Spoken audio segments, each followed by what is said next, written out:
I hope that the comments I'm about to make will not offend the questioner too much and some people around here. I think there is a fundamental misstatement of the issue in the question. We can no longer continue to make policy for ourselves, in our country, in our region, in our continent, on the basis of whatever support the Western world or France or the European Union can give us. It will not work. It has not worked, and it will not work. Our responsibility is to charter a path which is about how we can develop our nations ourselves. It is not right for a country like Ghana, 60 years after independence, to still have its health and education budgets being financed on the basis of the generosity and charity of European taxpayers. By now, we should be able to finance our basic needs ourselves. And if we are going to look at the next 60 years as a period of transition, a period whereby we can stand on our own feet, our perspective has not to be what the French taxpayer decides to do with whatever surpluses that they have in France. They're welcome. They're appreciated.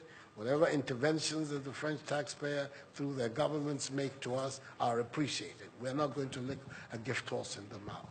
But this continent, with all that has happened, is still today the repository of at least 30% of the most important minerals of the world. It is a continent of vast, arable, and fertile lands. It has the youngest population of any of the continents in the world. So it has the energy and the dynamism. We have seen it. These young men who are showing so much resilience and ingenuity in crossing the Sahara, finding ways to go across with rickety boats across the Mediterranean to really, those energies, we want to have those energies working inside our countries. And we're going to have those energies working in our countries if we begin to build systems that tell the young people of our country that their hopes, their opportunity are right here with us. Migration and the movement of people is being presented in a manner which suggests that somehow it's a new phenomenon. There's nothing new about it. It's as old as man, the movement of people. And it has always been linked to the same thing. The failure of where you are to provide you with an opportunity, so you move somewhere else.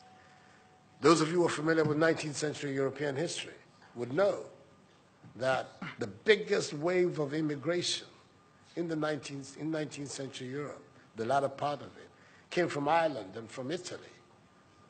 Waves upon waves, generations of Italians and the Irish people left their countries to seek the American paradise, largely because Ireland was not working, Italy was not working. Today, you don't hear it. Italian young people are in Italy. Irish young people are in Ireland. We want young Africans to stay in Africa. And how are they?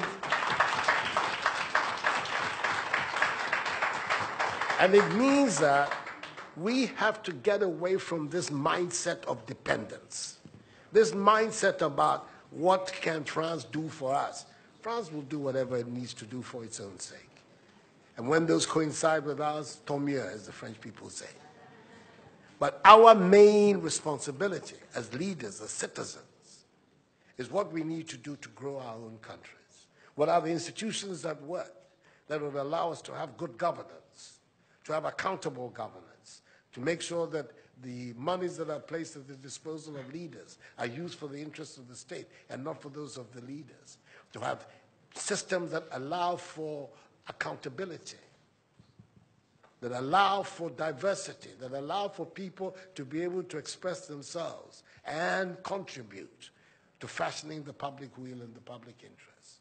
Our concern should be with what do we need to do in this 21st century to move Africa away from being cap in hand and begging for aid, for charity, for handouts. The African continent, when you look at its resources, should be giving monies to other places. We have huge wealth on this continent. In our own country of Ghana. And we need to have a mindset that says, we can do it. Others have done it. We can also do it. And once we have that mindset, we will see it as a liberating factor for ourselves. We keep talking about how it was that Koreans, Malaysians, Singaporeans, who got their independence at the same time as us. We're told of that at the time of Ghanaian independence, per capita Ghanaian income was higher than that of Korea. Today, Korea is part of the first world. So is Malaysia.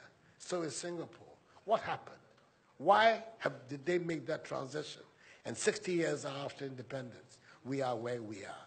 Those are the matters that should concern all of us as Africans, as Ghanaians.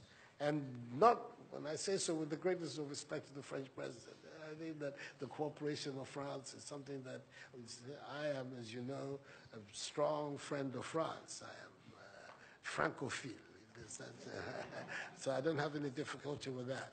But I'm talking about our own propulsion, what we need to do to get our countries to work so that we can create the conditions that would allow our young people to forego this hazardous effort to get to Europe. They're not going there because they want to. They're going there because they don't believe they have any opportunities in our countries. So that should be our focus.